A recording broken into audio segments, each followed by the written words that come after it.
नमस्कार दोस्तों, स्वागत है आपका इस सीरीज़ में जिसको हम कहते हैं थिंक अगेन।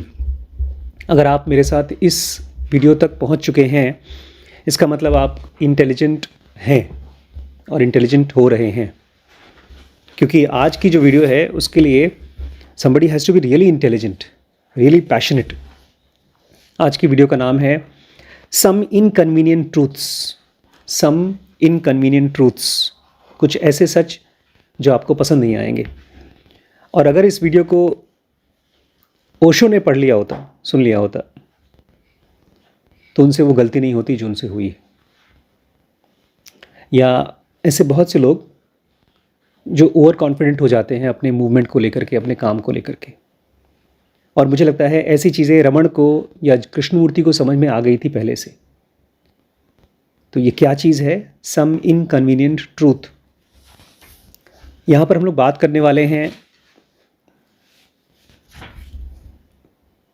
क्लाइमेट चेंज के बारे में। और फिलहाल हम सब में से कोई भी क्लाइमेट चेंज के बारे में ऐसे नहीं सोचता जैसे बाढ़ आई हो उस समय पर कोई पानी के बारे में सोचता हो, या घर में एकदम कल का खाना नहीं है तो हम पैसे के बारे में कैसे सोचते हैं। तो ऑथर चाहते हैं कि हम चीज़ों को सही तरीके से समझ पाएँ। और ये कब होगा? जब हम चार्ज्ड कन्वर्सेशंस को डील कर पाएंगे। चैप्टर का नाम है चार्ज्ड कन्वर्सेशन, कुछ इंपॉर्टेंट कन्वर्सेशन। उसके पहले याद है हमने क्या पढ़ा था?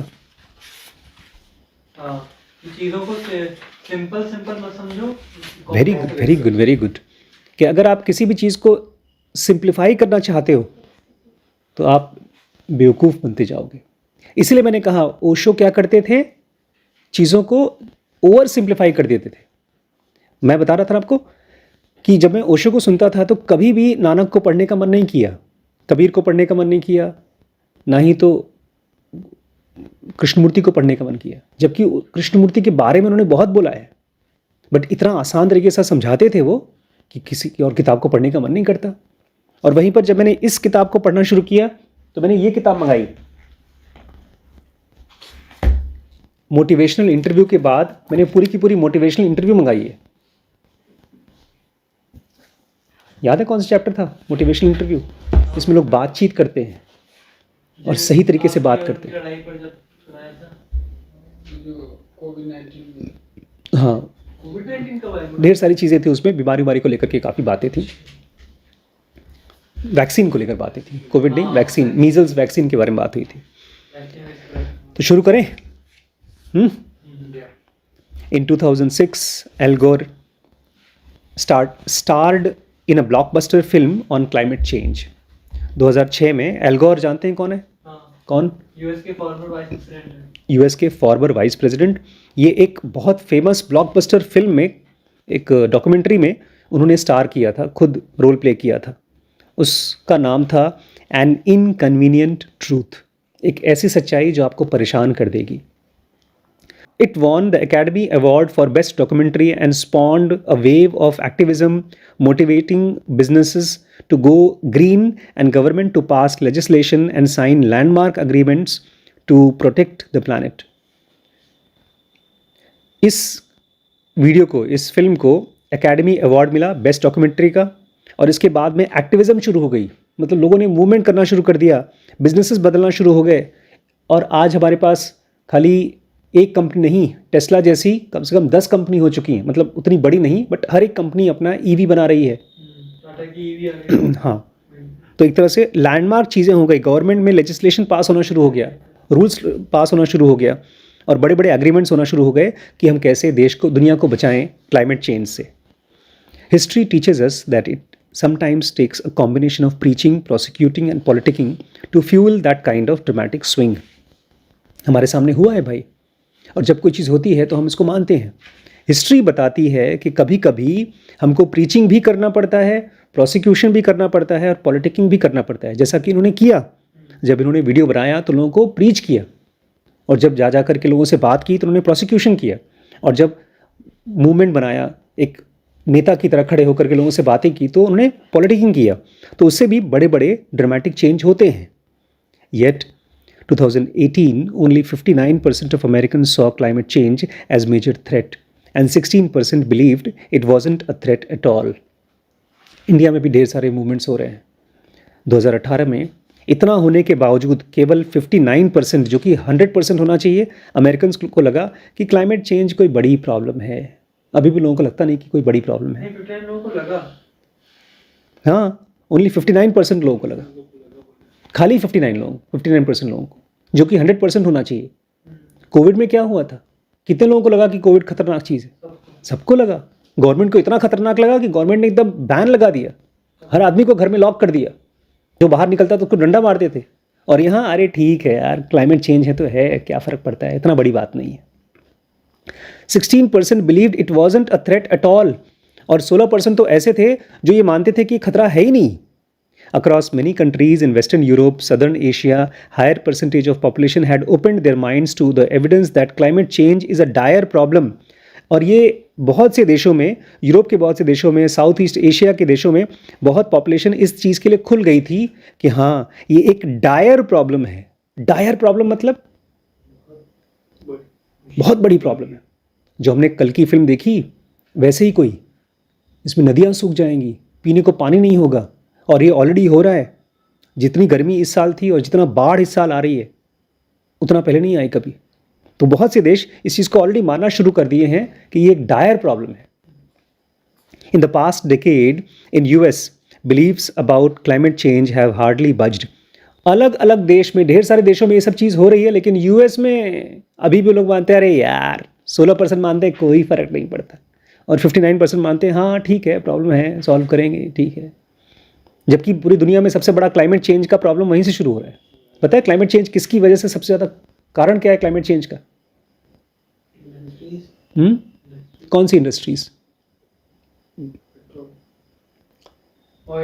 Basically construction industries. कंस्ट्रक्शन के लिए जो सीमेंट की फैक्ट्रीज हैं, लोहे की फैक्ट्रीज हैं, हम लोग सोचते हैं अपनी कारों को चेंज करके सब कुछ बदल देंगे, लेकिन वो तो बहुत कम अमाउंट है। मेन तो है कि आप घर कैसा बना रहे हैं। अगर आपको अभी भी सीमेंट चाहिए तो आप क्लाइमेट चेंज को और खतरा दे रहे हो। तो यूएस में बहुत ज़्यादा लोगों का दिमाग बदला नहीं, जबकि इतने बड़े बड़े फिल्म्स बनी हैं, डॉक्यूमेंट्री बनी है, वहाँ का वाइस प्रेसिडेंट ने अपनी खुद रोल प्ले किया उसमें। This thorny issue is a natural place to explore how we can bring more complexity into conversation. पिछली बार जो मैंने बताया था, मैं चाहता हूँ हर आदमी याद कर ले, इस चीज़ को प्रैक्टिस करे कि जब आप कोई बात समझाना चाहते हैं किसी को, तो उसको आसान मत करिए, और अगर कोई चीज़ आप मानते हैं पहले से, उसको और मुश्किल करिए। आप लोग ये मानते हैं कि शादी अभी नहीं या शादी खतरनाक है, इस चीज़ को मुश्किल करिए, इस आसानी से मत चलिए। जो भी चीज़ें आप पहले से मानते हैं ये आसान है, जो आप पहले से समझ चुके हैं, उसको कॉम्प्लेक्सिफाई करिए। तो कह रहे हैं कि अब ये एक ऐसा मुद्दा है जिसमें कि बहुत से दुनिया के अलग अलग लोग ये मानते हैं कि खतरनाक है क्लाइमेट चेंज, बहुत से लोग मानते हैं नहीं है। तो देखें क्या हम लोग कॉम्प्लेक्सिफाई करके इसमें कुछ कर सकते हैं क्या? क्योंकि एक फिल्म बना करके आप क्या कर रहे हैं? सिंप्लीफाई कर रहे हैं। और उससे क्या हुआ? अगर आप सिंप्लीफाई करते हैं तो क्या होता है? लास्ट टाइम क्या पढ़ा था? हाँ ठीक है, हमको डरा रहा है, हो जाता है वो। हमारे ओपिनियंस और मजबूत हो जाते हैं। अगर कोई मुझसे बोलता है कि शादी नहीं करना चाहिए, तो मैं बोलूँगा अच्छा क्यों नहीं करना चाहिए, करना चाहिए। अभी बहुत कमाल का एंड आएगा अगर आप एंड तक हम लोग इसको पढ़ सके आज तो। Fundamentally that involves drawing attention to the nuance that often gets overlooked. देखा जाए तो कॉम्प्लेक्सिफाई करने का मतलब उस आदमी का आप दिमाग घसीट के लाएं नुआंस में, जो कि हम हमेशा ओवरलुक कर देते हैं। नुआंस क्या है? छोटी छोटी बात नहीं, हाँ डेप्थ। बहुत छोटी छोटी चीज़ें, बहुत छोटी छोटी चीज़ें। एक सर्जन और दूसरे सर्जन में फ़र्क यही होता है, दोनों ऑपरेशन करते हैं लेकिन एक को नुआंस पता है। एक राइटर में और दूसरे राइटर में यही फ़र्क है। अगर राजा मौली ने फिल्म बनाई होती कल की, तो उसका एक भी सीन उसको नहीं लगता कि मुझे ये चीज़ हटना चाहिए। जबकि एक यूट्यूबर बोल रहा था कि वो जो कॉमेडी जबरदस्ती करा रहे थे हीरो से, वो ज़रूरत ही नहीं थी कॉमेडी करने की, उसको खाली एक्शन ही आता है। तो नुआंस जो कि हम ओवरलुक कर देते हैं, वो चीज़ हम कैसे लोगों का दिमाग उस पर ले आएँ। It starts with seeking and spotlighting shades of grey. तो ये कैसे होगा? जब आप ब्लैक एंड वाइट में नहीं सोचोगे, आप ही नहीं बोलोगे मुझे पता है तुम सही हो पता है, लेकिन मैं जानता हूँ मैं सही हूँ। ये है ब्लैक एंड वाइट। ये तब होगा जब आप शेड्स ऑफ ग्रे में जाओगे, जब आप लोग जिनके मन में ये बात है कि शादी गलत है, वो शादी सही है इस चीज़ पर पढ़ना शुरू करेगा, या शादी कम सही क्यों है या कम गलत क्यों है, ऐसी चीज़ें पढ़ना शुरू करेगा। A fundamental lesson of desirability bias is that our beliefs are shaped by our motivation. बाप रे बाप, कितनी खतरनाक चीज़ है। एक फंडामेंटल लेसन है डिजायरेबिलिटी बायस का। डिजायरेबिलिटी बायस बोलती है हम जिस चीज़ पर बिलीव करते हैं वो चीज़ें हैं जो our beliefs are shaped by our motivation, जो हम करना चाहते हैं उसी पर हम बिलीव करते हैं। मतलब अगर कोई आदमी शादी करना चाहता है तो ये बिलीव करेगा कि शादी अच्छी चीज़ है। वो एक्सप्लोर नहीं करता, वो खोजता नहीं है, वो शादी नहीं करना चाहता इसलिए शादी उसके लिए ख़राब है। आज पूरी दुनिया में आचार्य प्रशांत जैसे लोग बोलते हैं शादी ख़राब है। क्यों? बिकॉज वो चीज़ नहीं करना चाहते वो शादी। ये है डिजायरेबिलिटी बायस। आप जाते हैं लैपटॉप खरीदने के लिए, आप चाहते हो लैपटॉप खरीदना, इसलिए आप उसके लिए वजह खोजते हैं। आप इस चीज़ को बिलीव करते हैं कि वो लैपटॉप अच्छा है। मेरे पास यहाँ पर एक आईपैड पड़ा है, आईपॉड पड़ा, टैबलेट पड़ा है। ना जिसने खरीदा था वो कभी यूज़ किया, ना मैंने खरीदा है उससे, ना मैंने कभी यूज़ किया, रखा हुआ ऐसे ही। Emotionally it can be unsettling for anyone to admit that all life as we know it might be in danger. देखिए, इमेजिन करिए कि अगर हम लोग इमोशनली ये चीज़ सोचना शुरू करेंगे, कोविड की तरह सोचें कि क्लाइमेट चेंज भी ऐसा है कि ये पूरी ज़िंदगी बड़ी ख़तरनाक है। आजकल मुझे टेंशन होता है, पता है, बाथरूम में जब फ्लश करता हूँ तो मुझे टेंशन होता है, पानी ख़त्म हो रहा है। पानी वेस्ट नहीं हो रहा है, पानी ख़त्म हो रहा है। इसलिए मैं आजकल कोशिश करता हूँ कि बाथरूम करके मग से पानी डालूं।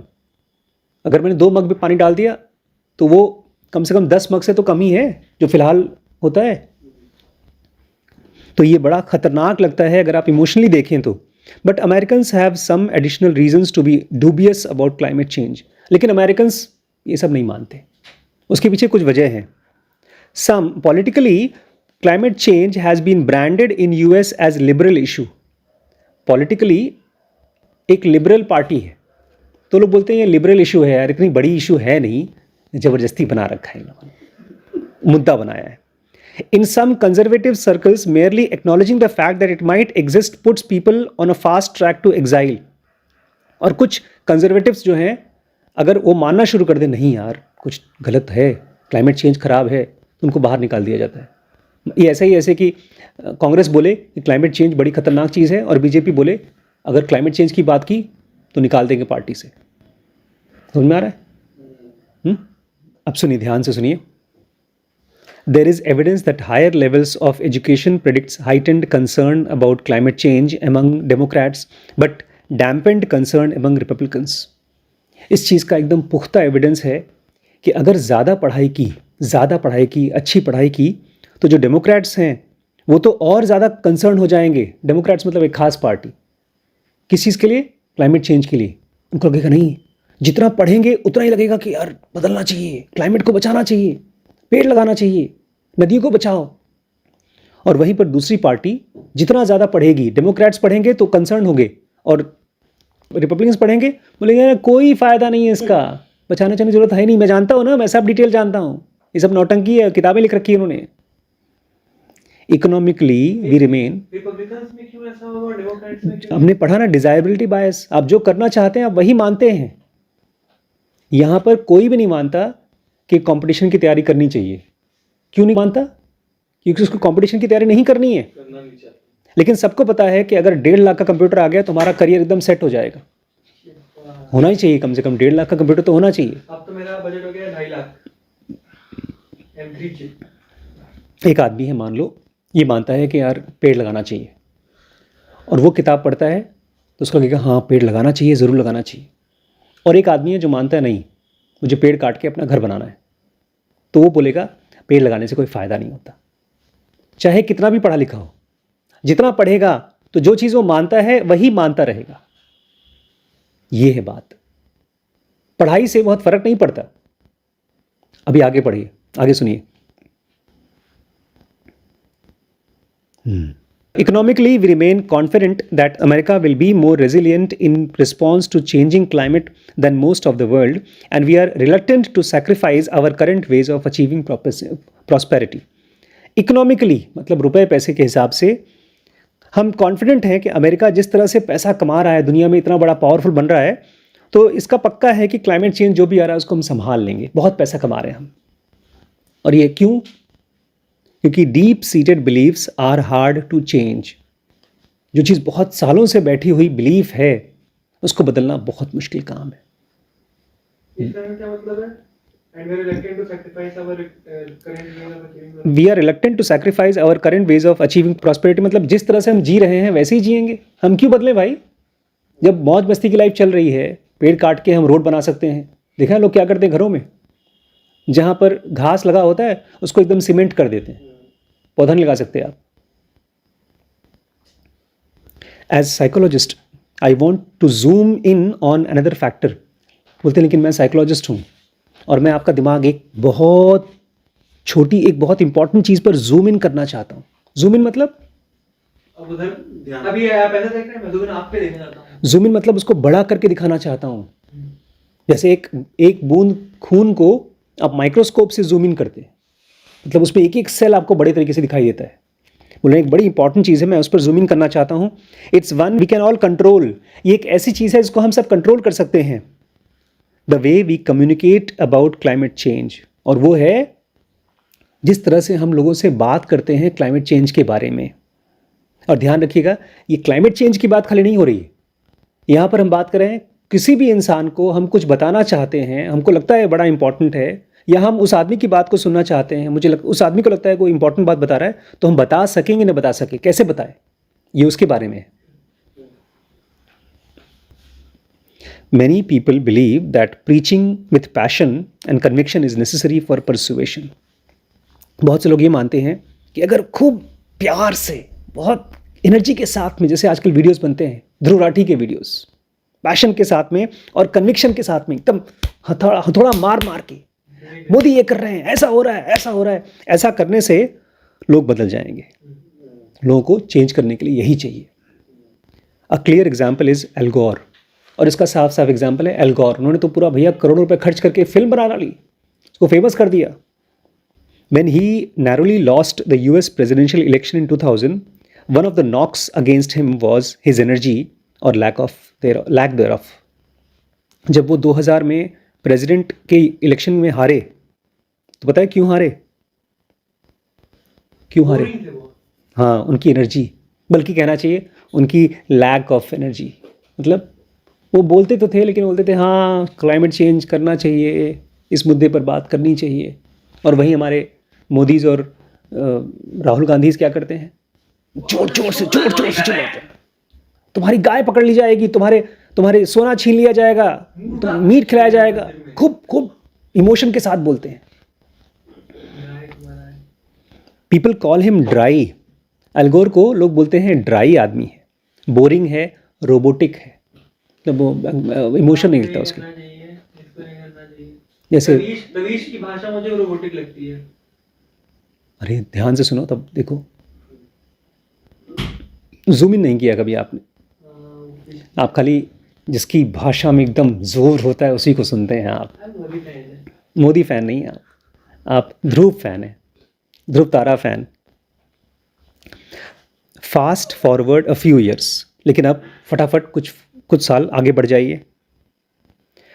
His film was riveting and his own platform skills had evolved dramatically. उसकी फिल्म तो बहुत अच्छी थी, लेकिन उसका खुद का प्लेटफॉर्म स्किल्स और ज़्यादा इवॉल्व हो गया, बहुत ज़्यादा बढ़ गया। जैसे राहुल गांधी का हुआ 2016 में when I watched Gore speak on Red Circle at TED, his language was vivid, his voice was pulsated with emotions and his passion literally dripped off him in the form of sweat. 2016 में उन्होंने एक Ted talk दिया था, और उस Ted talk में उसकी जो भाषा थी एकदम विविड थी, खूब चमका देने वाली चीज़ थी। उसकी आवाज़ में इमोशंस पल्स कर रहे थे, जैसा लग रहा था कि इमोशन के साथ बोल रहा है, और उसकी पैशन उसके चेहरे, उसके बॉडी से पसीने की तरह बह रही थी। दिख रहा था कि यार आदमी पूरे दिल से बात कर रहा है। If a robot was ever controlling his brain, it short circuited and left the human in charge. कह रहे हैं अगर पहले लोग उसको रोबोट कहते थे कि यार कुछ नहीं है, रोबोट की तरह इंसान है, तो अब रोबोट बेचारा मर गया है, इंसान पैदा हो गया, जिंदा हो गया उसके अंदर। Some still doubt that we have the will to act, he boomed, but I say the will to act is itself a renewable resource. इन्होंने बोला था उस टेड टॉक में वो कहते हैं कुछ लोग मानते हैं कि हम लोग कर सकते हैं, क्लाइमेट चेंज के लिए कुछ न कुछ कर सकते हैं, हम सब के अंदर में हिम्मत है। But I say the will to act is itself renewable source. लेकिन दोस्तों, ये जो विल टू एक्ट है, किसी काम को करने का जो विल पावर होता है, वो रिन्यूएबल रिसोर्स है। ये पता है ताना मार रहे हैं हम लोग जो इस समय यूज़ करते हैं बिजली, वो रिन्यूएबल रिसोर्स नहीं है। कौन सी बिजली रिन्यूएबल रिसोर्स है जो रिन्यू होती रहती है रोज़? सोलर, सोलर, हाइड्रो, हाइड्रो जो पानी से डैम से आता है या सोलर से आता है, वो रोज़ रोज़ नया नया धूप आ जाता है, आराम से बिजली बन जाती है। और वहीं पर जो कोयले से बिजली बनती है, एक बार कोयला निकाल दिया तो वो कोयला दोबारा कब बनेगा, कितने साल में? 100 साल नहीं, मिलियंस ऑफ ईयर्स में बनता है, तो दोबारा नहीं बनेगा वो। तो वही कह रहे हैं कि भैया ये जो तुम्हारे अंदर में एनर्जी आती है, विल पावर आती है, वो रिन्यूएबल सोर्स है। The audience erupted in a standing ovation and afterwards he was called as Elvis of TED. Audience ने खड़े होकर ताली बजाया और उनको बोला यार ये आदमी ना टेड का एल्विस प्रेस्ले है, एकदम सबको हिला के रख दिया। It's not his communication style that is failing to reach people.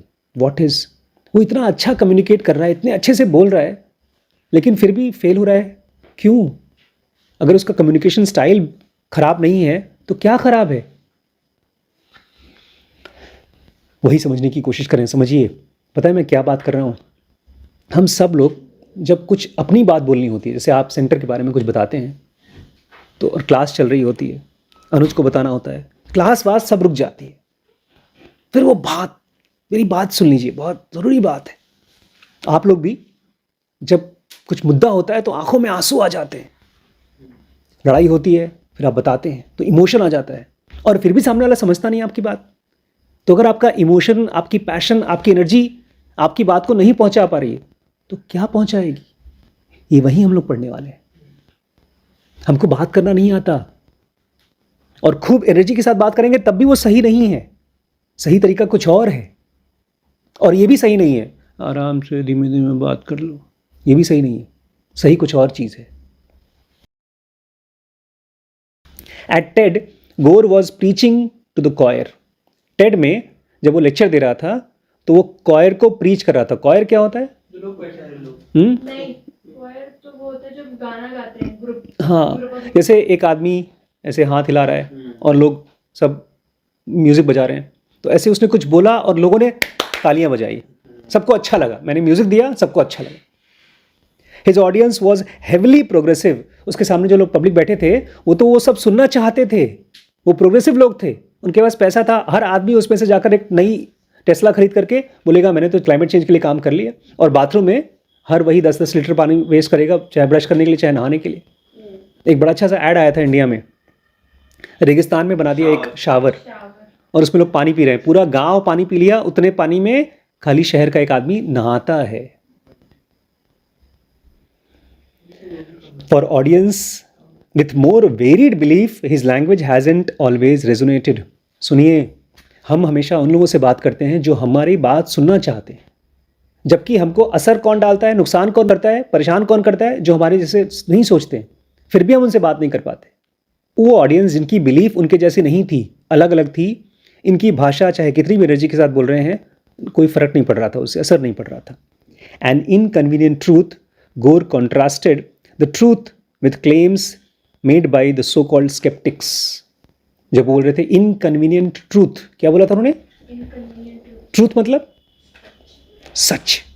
तो किससे बात कर रहे थे वो उनको समझा रहे थे कि तुम लोग झूठ जानते हो, स्केप्टिक लोगों जो मेरे ऊपर भरोसा नहीं करते हो, सुनो मेरी बात, कितना खतरनाक बात है। इन 2010 ओप्ड ही कॉन्ट्रास्टेड साइंटिस्ट्स विथ क्लाइमेट डिनायर। 2010 में वो बदल गए, उन्होंने साइंटिस्ट से बात करना शुरू किया। साइंटिस्ट मतलब लोग नहीं, लोगों से साइंटिस्ट की तरह बात करना शुरू किया। ये बड़ा मुश्किल काम है, किसी को बहुत ध्यान से सुनना, बहुत ध्यान से सुनना, उसके बाद उस ध्यान से सुने हुए बातचीत पे कुछ करना। आज मैंने इसको प्रैक्टिस किया। आज हमारे मैनेजर साहब आए थे, बोले सर बच्चे कलेक्शन वाले बच्चे मानते ही नहीं है।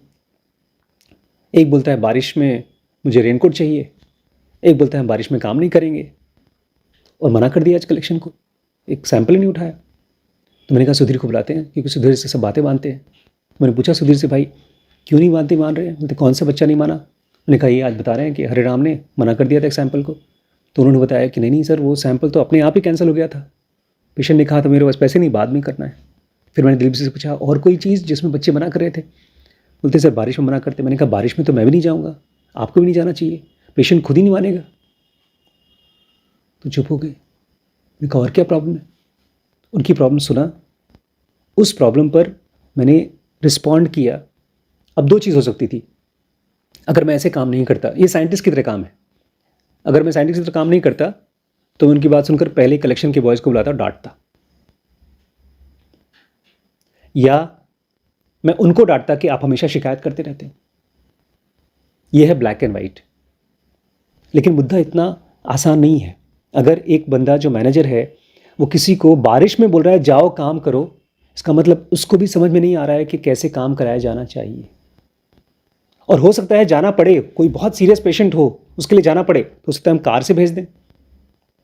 मामला इतना ब्लैक एंड वाइट नहीं है कि वो विलन है ये हीरो है, या ये विलन है वो हीरो है। इतना साफ साफ मुद्दा नहीं होता, कभी भी नहीं होता।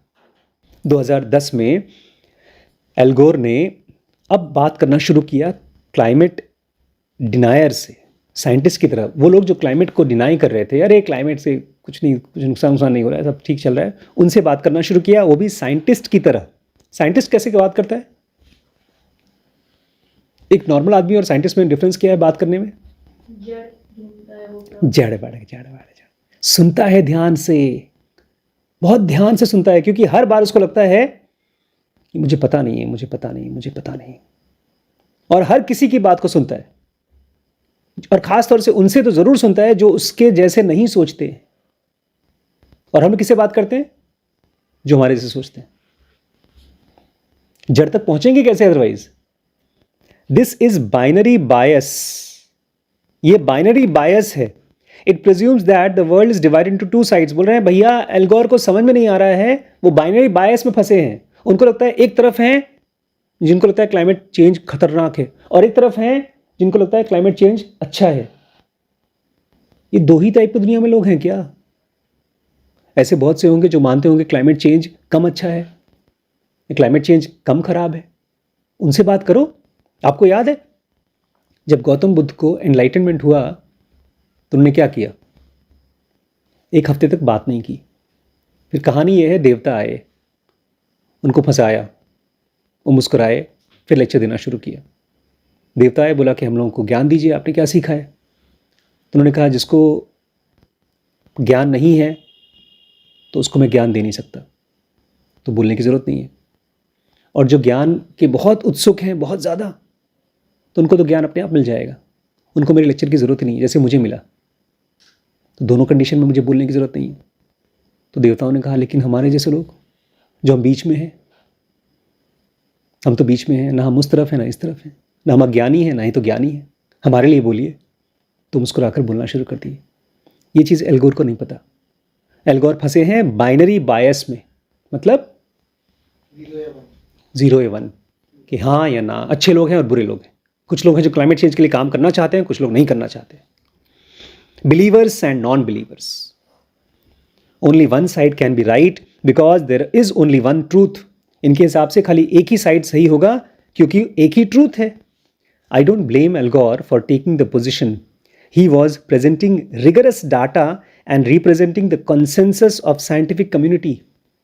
कह रहे मैं दोष नहीं दूंगा एल गोर को, क्योंकि वो एक रिगरस डाटा दे रहे थे। रिगरस डाटा मतलब बहुत साफ साफ चीज़ दिखा रहे थे, पॉइंट निकाल कर। और किससे बात कर रहे थे? साइंटिस्ट कम्युनिटी से।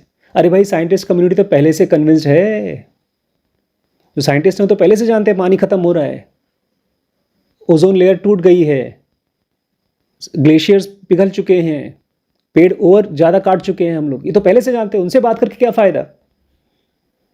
Because he was recovering politician, seeing two sides to an issue must have been the second nature.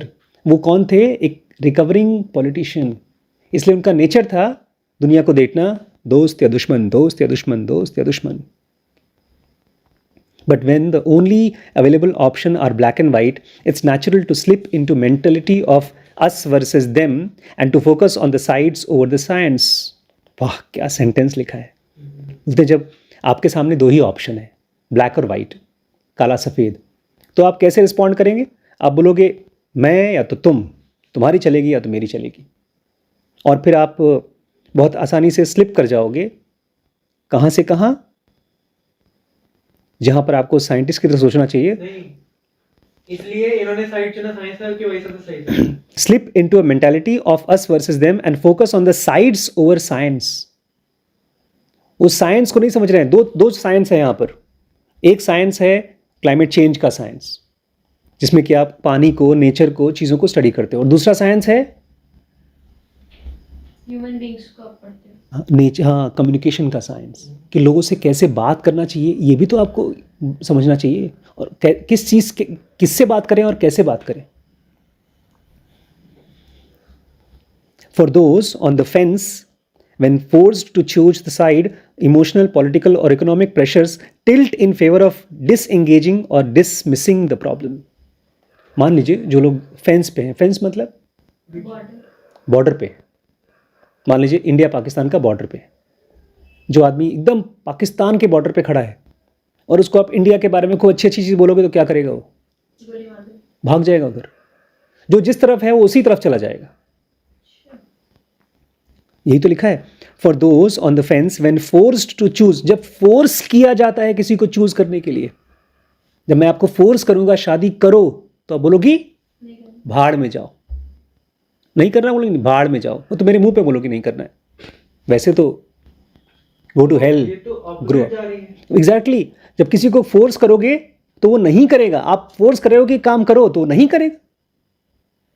When forced to choose sides, the emotional, political or economic pressure tilt in favor of disengaging or dismissing the problem. तो हम बोलेंगे ये problem है ही नहीं, शादी का तो मुद्दा मेरी लाइफ में है ही नहीं, क्लाइमेट चेंज की बातें क्यों कर रहे हो, इससे बड़ी बड़ी प्रॉब्लम मेरे पास है. मैं बाथरूम में अपने कपड़े कैसे धोऊंगा?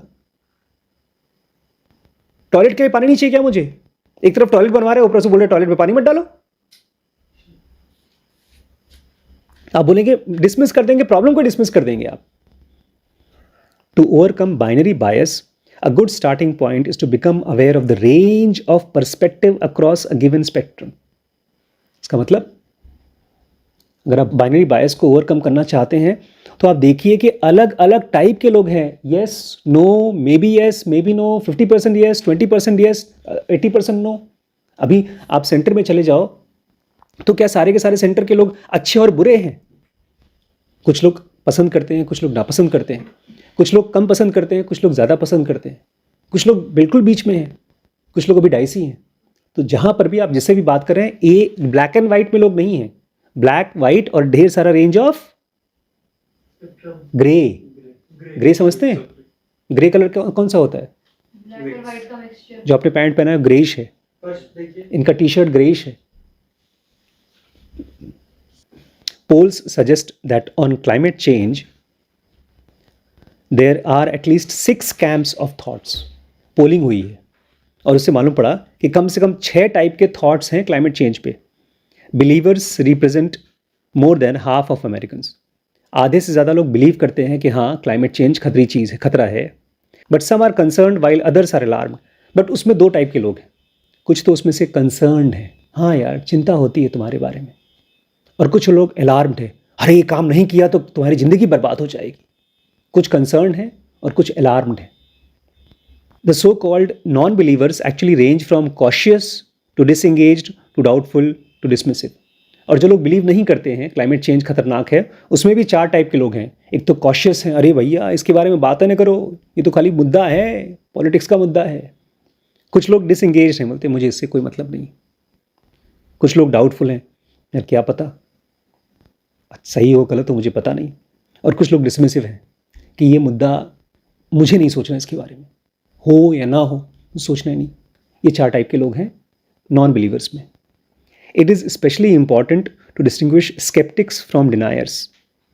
ये बहुत इंपॉर्टेंट है कि आप एक तरफ जो स्केप्टिक्स हैं, जो आपकी बात को नहीं मानते हैं, और जो मानते हैं, इन दोनों को अलग अलग करें। ये तो ठीक है।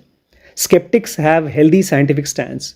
जो स्केप्टिक्स होते हैं वो लोग एक हेल्दी साइंटिफिक स्टैंस लेते हैं, वो साइंस के हिसाब से सोचते हैं। वो ऐसा नहीं बोलते तो तुम गलत हो, वो अपना लॉजिक देते हैं कि इसकी वजह से तुम सही हो या गलत हो। They ask critical questions and update their thinking. जो स्केप्टिक्स होते हैं वो बहुत इंपॉर्टेंट क्वेश्चंस पूछते हैं, और जब क्वेश्चन सुन लेते हैं तो डैनियल kahneman की तरह होते हैं। वो खुश होते हैं जब वो कोई ट्रूथ डिस्कवर करते हैं, तो जब उनको गलत साबित कर दिया जाता है तो खुश होते हैं। And they update their thinking as they gain access to new information. जैसे जैसे उनको नई नई इन्फॉर्मेशन मिलती है। Deniers are the dismissive camp locked in preacher, prosecutor और पॉलिटिकल मोड। और जो डिनायर्स हैं, डिनायर्स मतलब जो आपके मुद्दे के बारे में मना कर देते हैं, है ही नहीं मुद्दा, वो लोग डिसमिसिव कैंप में हैं। जो लोग मुद्दे को डिस्मिस करते हैं, ये लोग कौन से हैं? ये फंसे हुए हैं। किस टाइप के चीज़ में फंसे हैं? प्रीचर, प्रोसिक्यूटर और पॉलिटिशियन मोड। अभी रिसेंटली हाथरस में एक कांड हुआ है। एक गुरुजी के यहाँ 2.5 लाख लोग आए थे, भगदड़ मची और करीब 125 लोग मर चुके।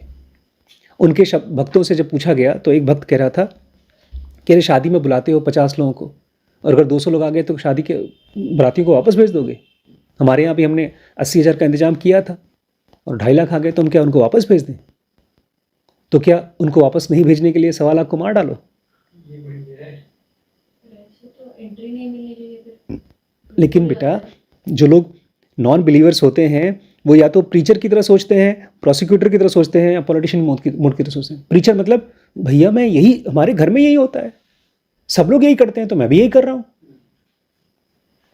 प्रोसिक्यूटर मतलब जो आप बोल रहे हैं हमारे गुरुजी अच्छे हैं, हम उनसे बहस करने को तैयार हैं आपसे उसके बारे में। और पॉलिटिशियन मोड क्या है? अगर गलत होते तो नेताजी इनको सपोर्ट क्यों करते, हम सब इनको सपोर्ट क्यों करते? मतलब इनमें क्वेश्चन पूछ करके अपनी नॉलेज को अपडेट नहीं करना चाहते ये लोग। They ignore or twist the facts to support their predetermined conclusion. ये किसी भी सच्चाई को, किसी भी नई इंफॉर्मेशन को इग्नोर कर देते हैं या उसको ट्विस्ट कर देते हैं, टेढ़ा कर देते हैं, ताकि वो अपने हिसाब से अपने कंक्लूजन को समझा सकें, कि जो सही मानते हैं उसी को आपको समझा सकें। As Committee for Skeptical Inquiry put in a plea to the media, skepticism is foundational to the scientific method, whereas denial is the priori rejection of ideas without objective consideration. बड़ा अच्छा सेंटेंस, बहुत मुश्किल sentence है।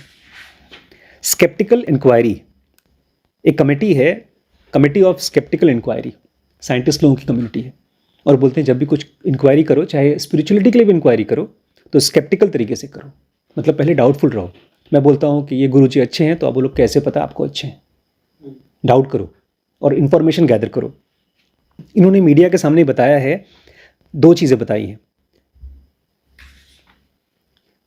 Foundational to the scientific method, बोलते हैं ये scientific method के लिए बड़ा इंपॉर्टेंट है, ऐसे ही काम करना चाहिए।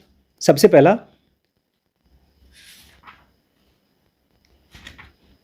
मैं बता रहा हूँ, 2 तरह के लोग हैं, एक साइंटिस्ट और एक डिनायर्स। साइंटिस्ट कौन है? जो सुनना चाहते हैं, जो लोग सुनना नहीं चाहते, खाली हाँ सुनना चाहते हैं, वेरी गुड, और समझना चाहते हैं, डिटेल में क्वेश्चन पूछना चाहते हैं। और डिनायर्स कौन है? जिनको पहले ही पता है कि तुम गलत हो। तो जो डिनायल्स हैं, the प्रायोरी of rejection of idea without objective consideration, कि अगर कोई आदमी आपकी बातचीत को सुने बिना आपको काट रहा है तो डिनायर है। देखिए फोटो बनी है, लेफ्ट साइड में बनी है अलार्म्ड, उसके बाद कंसर्न्ड, फिर कॉशियस, फिर डिसएंगेज्ड, फिर डाउटफुल और डिसमिसिव। ये रेंज ऑफ लोग हैं। सबसे पहले अलार्म, जो कि खतरा मानते हैं कि हाँ इस चीज़ का खतरा है, क्लाइमेट चेंज का बहुत बड़ा खतरा है। कुछ लोग हैं जो कंसर्न है, हाँ हाँ खतरा है, देख लेंगे, पानी बचा लेंगे, गाड़ी कम चलाएंगे, ठीक है। कुछ लोग हैं जो बोलते हैं है तो अभी मुझे समझ में नहीं आ रहा है, बट है, खतरा तो है।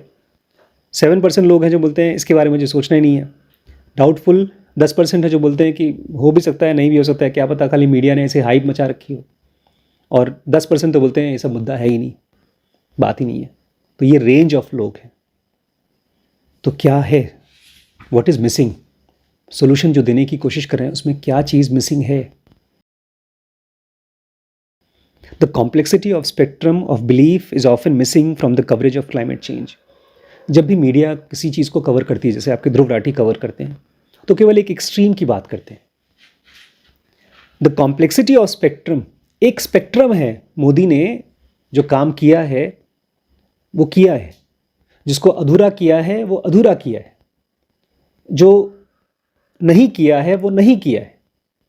लखीमपुर से सीतापुर की रोड बन चुकी है, बीच में एक फ्लाईओवर नहीं बना है, वो बीजेपी के गवर्नमेंट से पहले का था, तो वो तो मोदी ने भी नहीं किया, उसके पहले भी किसी ने नहीं किया।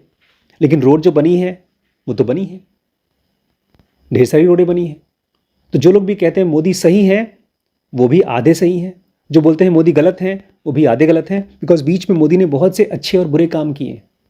तो उसमें अलग अलग टाइप के लोग हैं। सुनिए, दुनिया को अगर हम कुछ बताना चाहते हैं, मीडिया को दिखाना चाहते हैं, तो कॉम्प्लेक्सिटी ऑफ स्पेक्ट्रम दिखाओ। मतलब कि जो चीज़ें आप सोच रहे हो कि ब्लैक एंड वाइट है, ऐसा नहीं है। ऐसा नहीं कि मोदी विलन है या मोदी हीरो हैं। यही चीज़ मिसिंग होता है जब भी कोई आदमी क्लाइमेट चेंज के बारे में या किसी इंपॉर्टेंट मुद्दे के बारे में बात कर रहा है। क्या चीज़ मिसिंग है? Complexity of spectrum. अभी कैसे बढ़ाएंगे इसका भी एग्जाम्पल दिया है। Although no more than 10% of Americans are dismissive of climate change, it is these rare deniers who get the most press. सुन रहे हैं? मोदी ने इतने ढेर सारे काम कराए पिछले 10 साल में, लेकिन प्रेस, मीडिया प्रेस किस चीज़ के बारे में बात करेगी? जो उन्होंने नहीं किया। ध्रुव राठी ने आज तक एक भी पॉजिटिव चीज़ दिखाया नहीं मोदी के लिए। कह रहे हैं 10% से ज़्यादा लोग ऐसे हैं, खाली 10% लोग हैं दुनिया में। किस चीज़ के 10% हैं? No more than 10% of Americans are dismissive of climate change. मतलब खाली 10% हैं जो बोलते हैं क्लाइमेट चेंज है ही नहीं, कोई प्रॉब्लम ही नहीं। कितने हैं ये? 10%। और उन्हीं को मैक्सिमम मीडिया कवरेज मिलता है, और उनके पास एविडेंस नहीं है इस चीज़ का। उनके पास एविडेंस नहीं है, और उन्हीं की बात वीडियो में दिखाई जाती है, फिल्मों में दिखाई जाती है, और लोग बोलते हैं जब ये बता तो रहा है क्लाइमेट चेंज प्रॉब्लम नहीं, तो मैं क्यों तुम्हारी बात मानूं? जो लोग सबसे ज़्यादा बेवकूफ़ हैं उन्हीं को सबसे ज़्यादा मीडिया कवरेज मिलता है। In an analysis of some 100,000 media articles on climate change between 2000 to 16, prominent climate contrarians received disproportionate coverage. They were featured 49% more than expert scientists. कितने लोग ने साइंटिस्ट के साथ में इंटरव्यू देखा है? कह रहे हैं 2000 से लेकर के 2016 में हज़ारों आर्टिकल्स को स्टडी किया गया, हज़ारों नहीं लाखों, 100,000, 1 लाख आर्टिकल से ज़्यादा चेक किया गया, और उसमें ज़्यादातर कॉन्ट्रेरियंस को मीडिया कवरेज मिला। कॉन्ट्रेरियंस मतलब अलग अलग जो मुद्दे पर हॉट ब्लैक एंड वाइट की तरह सोचते हैं, जो बोलते हैं हाँ या ना, बस। ये लोग बोलते हैं शायद, पता नहीं, उनको नहीं मिलता। They are featured 49% more than expert scientists. जब इंटरव्यू वगैरह होता है तो एक्सपर्ट साइंटिस्ट को बुलाया ही नहीं जाता है।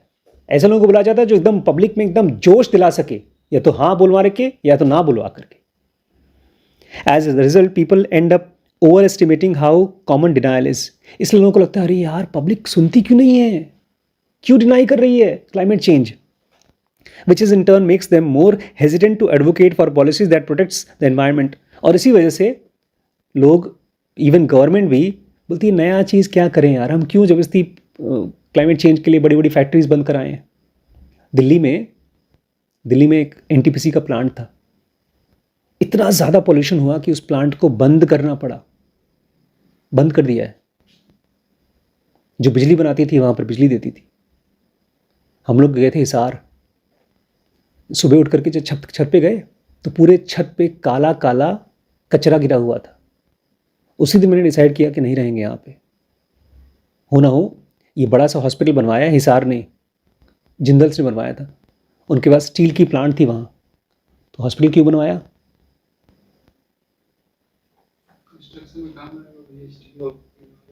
लोगों को कैंसर होगा, हार्ट प्रॉब्लम होगी, ढेर सारी बीमारियाँ होंगी, तो लोग जाएंगे बाहर। इलाज भी हम कर देंगे तुम्हारा, बीमार भी हम करेंगे, इलाजो कर देंगे, क्या दिक्कत है?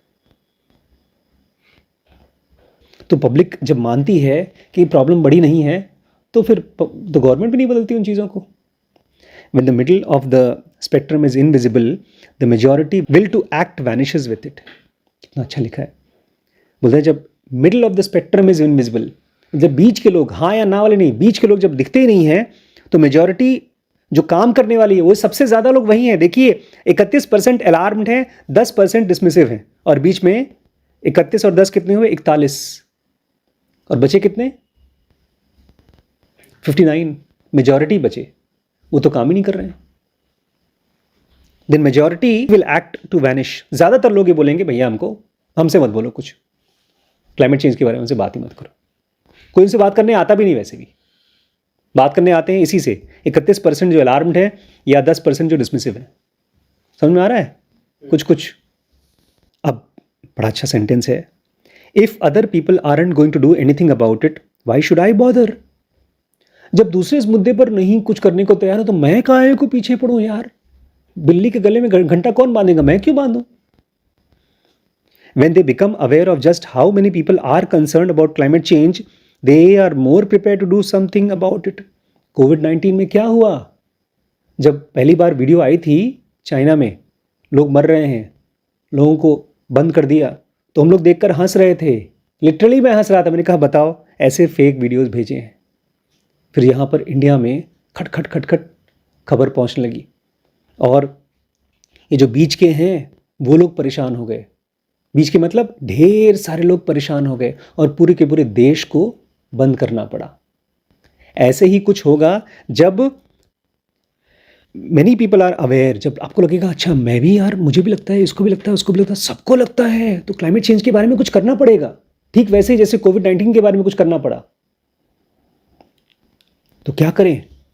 करना पड़ेगा तो करें क्या? एज कंज्यूमर्स ऑफ इंफॉर्मेशन, हम लोग कौन हैं?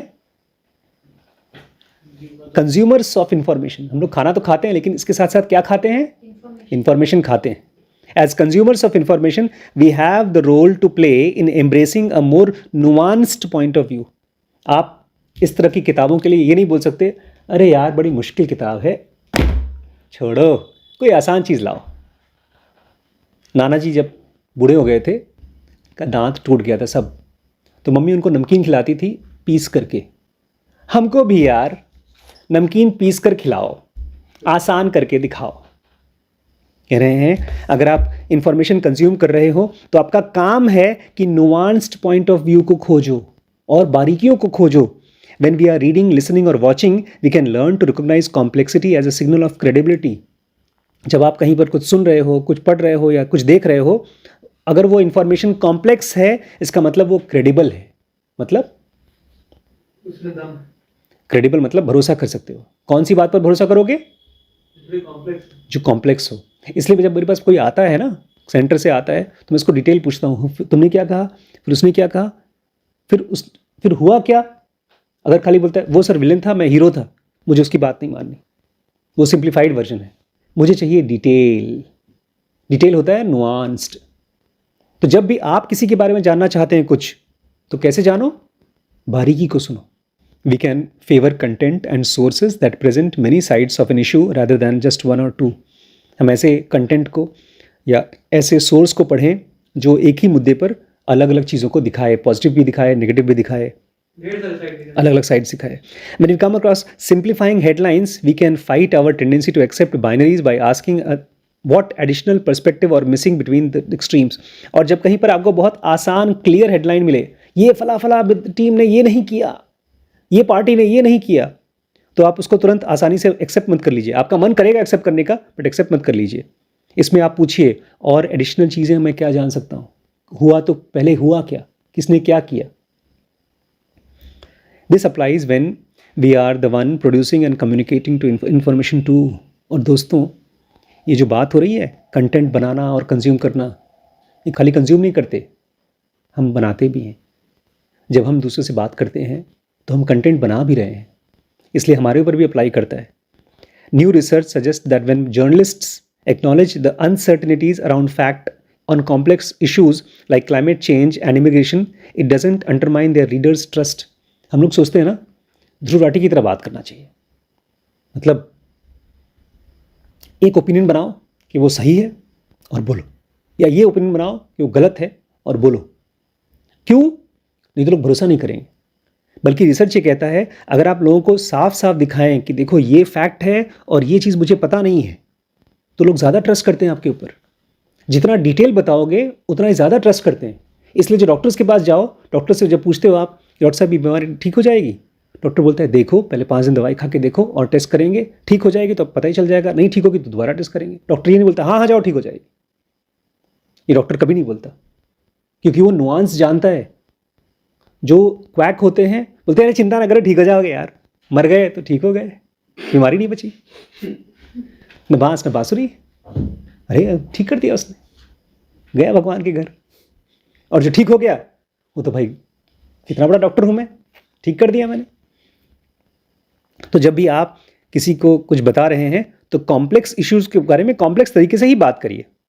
And multiple experiments have shown that when experts express doubts they become more persuasive. मैंने आपसे कहा था ना, प्रोफेसर मानस मुकुल दास ने मुझसे क्या कहा था जब मैंने उनसे सवाल पूछा। मैंने कुछ सवाल पूछा था उनसे, बहुत डीप सवाल पूछा था, जवाब क्या दिया?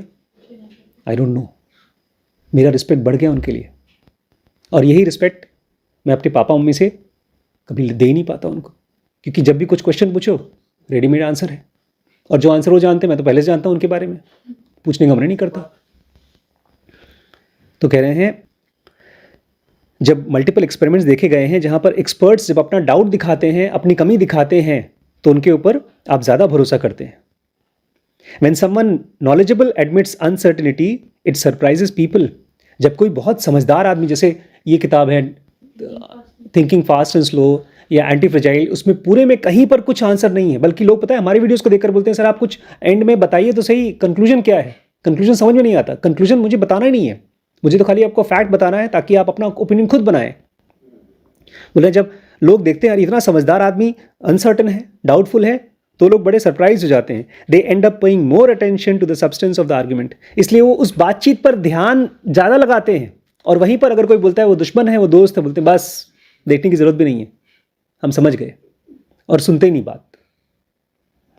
ओशो को जब सुना था तो मुझे ऐसे लगता था समझ तो गए, कृष्णमूर्ति के बारे में बता रहे हैं, कृष्णमूर्ति भी यही कह रहे होंगे तो क्यों पढ़ना।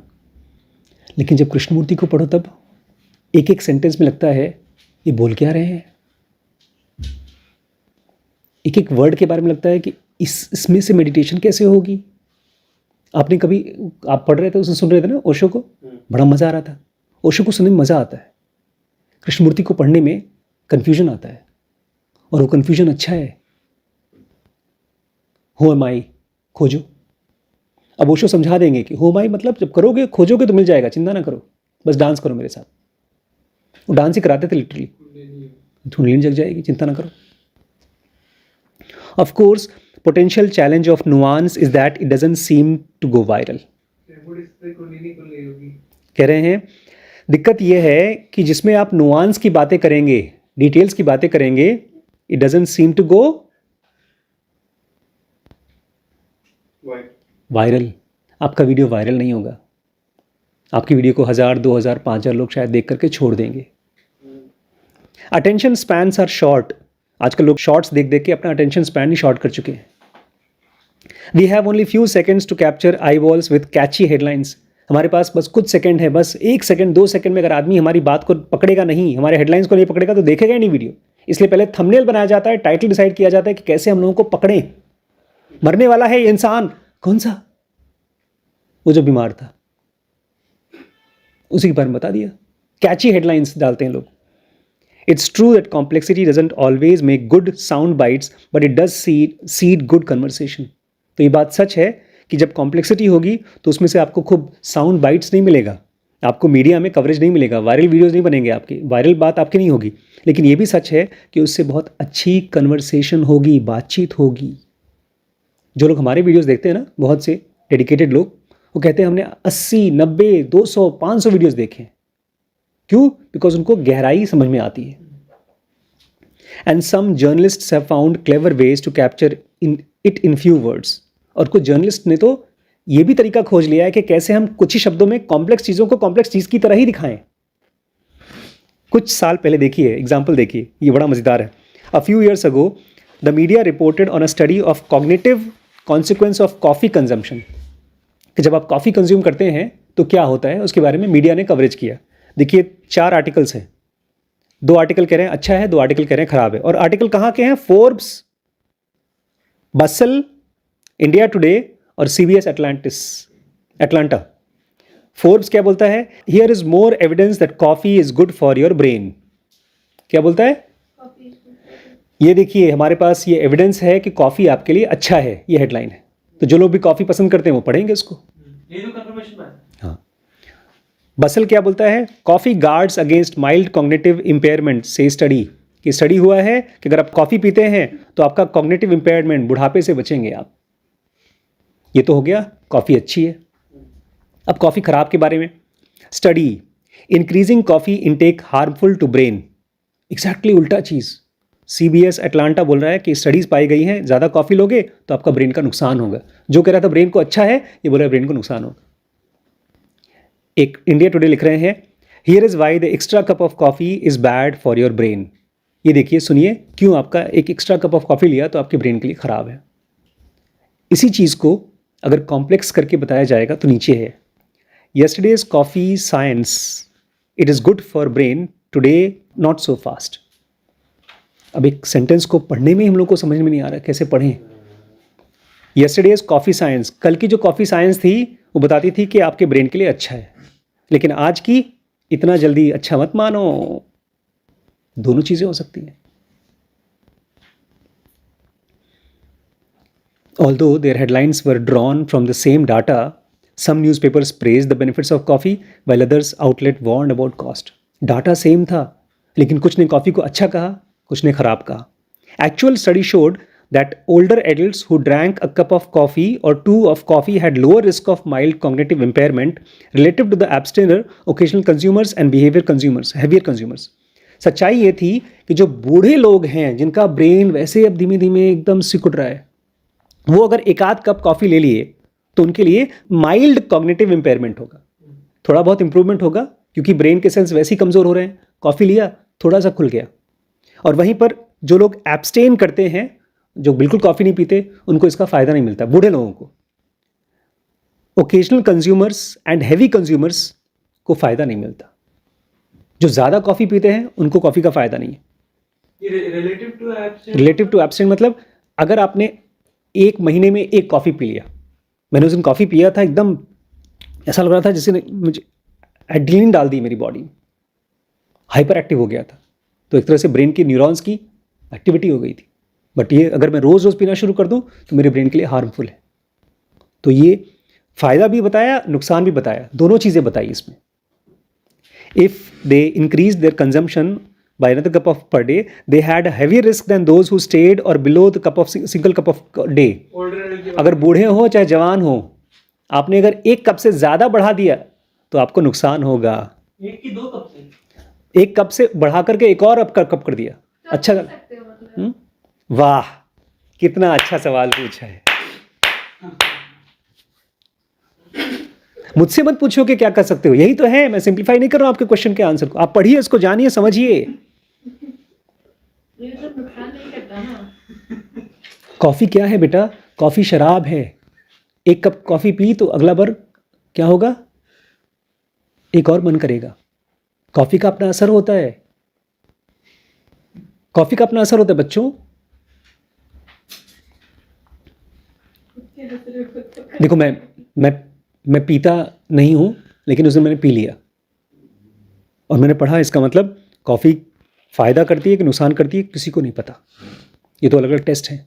मुझे लगता है ये टेस्ट जो फ़ायदा करती है कॉफ़ी, ये ज़रूर कॉफ़ी की कंपनी ने कराया होगा, और जो नुकसान करती होगी दूसरों ने किया होगा। मैं नहीं जानता, मुझसे मत पूछो बेटा, तुम खुद खोजो इसके बारे में।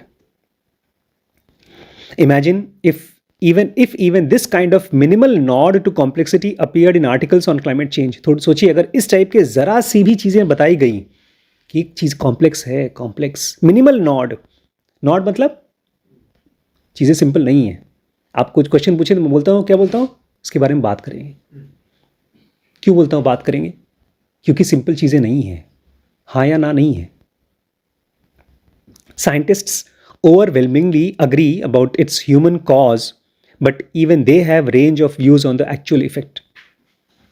ये जो क्लाइमेट चेंज है उसके बारे में साइंटिस्ट्स बहुत ज़्यादा अग्री करते हैं कि इसमें हमारी वजह से, इंसानों की वजह से क्लाइमेट चेंज हो रहा है। बट उसमें भी अलग अलग रेंज के लोग हैं। बहुत से लोग ये भी मानते हैं कि इंसान बहुत कुछ नहीं कर रहे हैं। बहुत से लोगों को लगता है इंसान के साथ साथ कुछ और भी हो रहा है, कोई बड़ा प्लैनेट्स के ऊपर लेवल पे कुछ चेंज हो रहा है। बल्कि जनोगा तो बोलती है इंसान कुछ कर ही नहीं सकता धरती के लिए। धरती इतनी बड़ी चीज़ है कि वो अपना खुद का पूरा सफाई कर लेती है, और अगर उसको लगेगा कि इंसानों की वजह से है तो इंसानों को भी साफ कर देगी। एक स्पीसीज ही तो है इंसान, डायनासोर जैसे थे। या तो ये तो सुधरो या तो खत्म हो जाओ। मतलब अलग अलग साइंटिस्ट्स हैं जो अलग अलग बिलीफ के साथ में हैं, और उनके पोटेंशियल रेमेडीज और इसके क्योर क्या हैं वो भी अलग अलग हैं। It is possible to be alarmed about situation while recognising the variety of the ways to improve it. तो ये अच्छी चीज़ है कि किसी भी खतरनाक सिचुएशन के बारे में आप जानते रहो, और ये भी जानते रहो कि उसको ट्रीटमेंट करने के, उसके इलाज करने के एक तरीका नहीं है, बहुत से तरीके हैं। इसलिए आपको कॉम्प्लेक्स चीज़ों को कॉम्प्लेक्स चीज़ की तरह ही देखना पड़ेगा। अब लास्ट के 2 paragraph. Psychologists find that people will ignore or even deny the existence of a problem if they are not fond of solutions. Psychologist ने देखा है कि हम उस प्रॉब्लम को इग्नोर कर देंगे, जैसे शादी की चीज़ आपके लिए नहीं है, इग्नोर कर देंगे। क्यों? सोल्यूशन पसंद नहीं है। अगर मेरा बॉयफ्रेंड होता, जो मेरा बॉयफ्रेंड है, जिसके साथ मुझे अपनी लाइफ स्पेंड करनी है, तो शादी अच्छी चीज़ है। जो सोल्यूशन पसंद होगा तो हम उस प्रॉब्लम को भी डिस्कस करेंगे। अगर कॉफ़ी पसंद है तो कॉफ़ी के बारे में डिस्कस भी कर लेंगे, बहस भी कर लेंगे। या तो डिनाई भी कर देते हैं, ये प्रॉब्लम मुद्दा है ही नहीं। आज की जनरेशन शादी कहाँ करती है? ये क्या पुराना फैशन है शादी करने का? तो liberals are more dismissive of the issue of intruder violence when they read the argument that strict gun control laws could make it difficult for homeowners to protect themselves. देखिए 2 टाइप के लोग हैं, liberals और दूसरे कौन से हैं? Conservatives. Conservative मतलब जो थोड़े पुराने टाइप के लोग हैं, लिबरल्स मतलब जो नए टाइप के लोग हैं। तो लिबरल्स ये मानते हैं कि हर किसी के पास अपना गन नहीं होना चाहिए, वो खाली उसी के पास होना चाहिए जिसको ज़रूरत है, क्योंकि हर किसी के पास गन होगा तो खतरा घर में ज़्यादा होगा। एक बच्चा गन के साथ खेलेगा, अपने आप को मार भी सकता है। ये लिबरल्स मानते हैं। लेकिन जब उनको आर्टिकल पढ़ते हैं, किसी के घर में आदमी घुस गया और उसको मार दिया, तो बोलते हैं बकवास आर्टिकल है, किसी घर में ऐसे कोई घुसता उसता नहीं है। क्यों नहीं मानते इसको? क्योंकि अगर किसी के घर में घुस गया तो वो अपने आप को कैसे बचाएगा? बंदूक से बचाएगा, और हमारे हिसाब से बंदूक होना नहीं चाहिए उसके घर पे। समझ में आया? मतलब वो इशू को ही बना कर देते हैं, है ही नहीं वो इशू। अगर सॉल्यूशन मेरे मन का नहीं है तो मुद्दा है ही नहीं। Conservatives were more receptive to climate change when they read about green technology policy proposal than and about emission restriction proposal. देखिए कंजर्वेटिव्स क्लाइमेट का उल्टा पड़ा तब वो लोग और नहीं, receptive थे। देखिए जब क्लाइमेट चेंज हो रहा है तो उसके 2 सॉल्यूशंस हैं। क्लाइमेट को बचाने के 2 तरीके हैं। एक तो गो ग्रीन, मतलब पेट्रोल वाली गाड़ियाँ मत चलाओ। कौन सी चलाओ? बैटरी वाली चलाओ। सोलर से अपना बैटरी चार्ज कर लो, चलाओ। हाँ, तब तो कोई दिक्कत नहीं है, हम उसको ठीक कर लेंगे। लेकिन अगर ये बोल दिया गया इमिशन रिस्ट्रिक्शन होना चाहिए, तब नहीं मानेंगे। इमिशन रिस्ट्रिक्शन मतलब पेट्रोल वाली गाड़ी चलाना ही नहीं तुमको। या गाड़ी में आपको पता है ना, बिलियंस ऑफ डॉलर का सू हुआ है इसके ऊपर। कौन सी कंपनी थी? फोर्ड नहीं, वॉक्सवैगन। क्योंकि उसने अपने इमिशन रिस्ट्रिक्शन को फेक किया। उसने दिखाया कि हमारे यहाँ से कचरा निकलता नहीं गाड़ी में से, बहुत कम निकलता है। वो एक सॉफ्टवेयर बना दिया जो नकली न्यूज़ देता था, नकली फीड डाटा देता था। वो जब पकड़ा गया तो उनके ऊपर अरबों रुपए का सू किया गया गवर्नमेंट ने। तो पब्लिक जगह सोल्यूशन क्या है? अगर मेरी नई टेस्ला कार खरीद करके क्लाइमेट चेंज बच सकता है तो हाँ, कोई दिक्कत नहीं है, हम बचा लेंगे। सही बात है, क्लाइमेट चेंज सही है।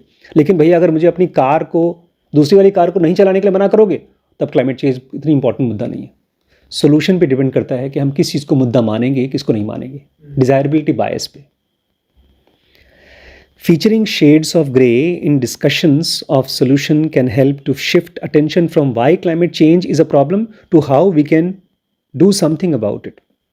अगर आप shades of grey को डिस्कस करोगे, मतलब हाँ या ना, एक्सट्रीमिस्ट को नहीं, आप शेड्स ऑफ ग्रे को डिस्कस करोगे तो हम इस चीज़ को तो कम से कम पूछना छोड़ दें कि क्लाइमेट चेंज मुद्दा है भी कि नहीं, और हम इस पर बात करना शुरू करें कि उसको कैसे सॉल्व करेंगे. Yes. As we have seen from evidence that illusion of explanatory depth asking how tends to reduce polarization, setting the stage for more constructive conversations about action. जब भी किसी मुद्दे पर दो लोग बात करें इसका मतलब वो मुद्दा है. आप डिसमिस कैसे कर सकते हैं उस मुद्दे को? हाँ, ये पूछो कि हम कैसे करें. हाउ जब पूछते हैं तो ज़्यादा कंस्ट्रक्टिव बातचीत होती है. Here are examples of headlines in which writers have hinted the complexity of solutions. कुछ हेडलाइंस ऐसी हैं जो कि कमाल की हैं, जहाँ पर ऑथर्स ने इसकी चिंता की नहीं कि उनके हेडलाइंस वायरल होंगी कि नहीं होंगी. उन्होंने कॉम्प्लेक्सिटी को दिखाने की कोशिश की है. एक, I work in the environmental movement, I don't care if you recycle. मतलब I work in the environmental movement, I don't care if you recycle. Recycle अच्छी चीज़ है, भाड़ में जाओ, रिसाइकल से कुछ होता नहीं है. क्योंकि मुद्दा इतना मुश्किल है कि मुझे एनवायरमेंटल डिपार्टमेंट में काम करना पड़ेगा, मूवमेंट में काम करो, मैं जाकर मुद्दा चलाऊंगा, ये तो मैं करूंगा ही करूंगा. रिसाइकल वैसे जो छोटी चीज़ है, इससे फ़ायदा नहीं होने वाला. दोनों चीज़ें बोल दी. रिसाइकल से फ़ायदा नहीं होता, जबकि फ़ायदा होता है, तो खुद करता भी होगा, लेकिन जानबूझ के बोल रहा आई don't care if you recycle. Recycle करके तुमको लगता है तुम्हारा काम हो गया, और बड़ा काम करो. बल्कि जो सीमेंट की बिल्डिंग बनती है वो मिट्टी की बननी चाहिए, नेचुरल चीज़ों की बननी चाहिए. जो कि पहले होता था, पापा का जो मकान था बचपन का जिसमें रहते थे वो मिट्टी का बना था, हालांकि वो कमज़ोर होता था. एक और सुनिए. Can planting a trillion trees stop climate change? Scientist say it's a lot more complicated. ये तो सिंपल है कि 1 ट्रिलियन खरब पेड़ लगा देंगे तो क्या क्लाइमेट चेंज बच जाएगा? साइंटिस्ट बोलते हैं ये ज़्यादा मुश्किल चीज़ है, ज़्यादा कॉम्प्लेक्स चीज़ है. चीज़ों को कॉम्प्लेक्स ही रहने दो. एक गाना है, प्यार को प्यार ही रहने दो, कोई नाम न दो. तो कॉम्प्लेक्स को कॉम्प्लेक्स ही रहने दो. जो मुश्किल है उसको एज इट इज़ वर्बिटम सोचने की कोशिश करो, समझने की कोशिश करो. Thank you for being with this video. It was long, charged video. Chapter का भी नाम चार्ज कन्वर्सेशन है, ताकि आप अपनी बातचीत को चार्ज कर सकें, मैं अपनी बात आप तक पहुंचा सकूं. खाली बोल कर निकल नहीं जाना है मुझे. और मुद्दों को हम बाईपास ना करें. सम इनकन्वीनियंट ट्रूथ, आपकी ज़िंदगी में जो इनकन्वीनियंट ट्रूथ हैं उसको हाँ या ना में मत सोचिए, तब आप बात भी नहीं कर पाएंगे. ठीक है? इसलिए रमन और कृष्णमूर्ति मेरे को ज़्यादा सही लगते हैं, क्योंकि उन्होंने सच्चाई को आसान नहीं किया. और ओशो मुझे अब लगते हैं बचकाने. मज़े के लिए सुन लिया, लेकिन अब मज़ा आता ही नहीं है. हाँ या ना बनता ही नहीं विचार. जहाँ गहराई मिलती है वहाँ घुसने का मन करता है. रेंज बहुत मुश्किल बुक है. थिंकिंग फास्ट एंड स्लो बहुत मुश्किल बुक है. मुश्किल बुक्स पढ़ो, खाली मोटिवेशन बुक्स नहीं. ठीक है?